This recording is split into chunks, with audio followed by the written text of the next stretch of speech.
बिस्मिल्लाहिर्रहमानिर्रहीम। अस्सलाम वालेकुम दोस्तों। ये वॉशिंग मशीन है, इसके गियर बॉक्स ख़राब हो। हमारे चैनल को सब्सक्राइब कर दें और बेल का बटन दबा दें और लाइक भी कर दें।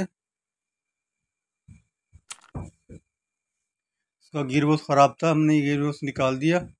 सेम वही गियर बॉक्स ये रहा, ये पुराना और ये नया, और इसके ये फूल है। पहले इसको सीमेंट से लगाएंगे,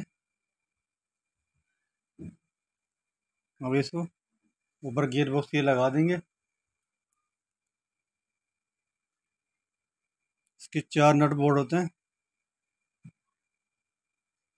ये इसको आराम से इसी तरह बिठा दें।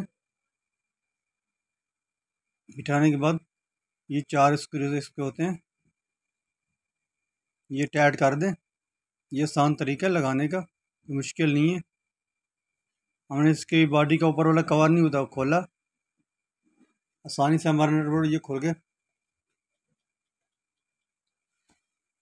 ये 4 नट मैंने चेयर टाइट कर दिए और बेल्ट भी चढ़ा दिया इसको। इसका बेल्ट जो होता है ये बिल्कुल लूज रखना है, इसको टाइट नहीं रखना। और ऊपर का ये नट फूल का ये भी टाइट कर दें, इसको अच्छी तरीके से टाइट कर दें। ये हमारा गियर बॉक्स। अल्लाह हाफिज़।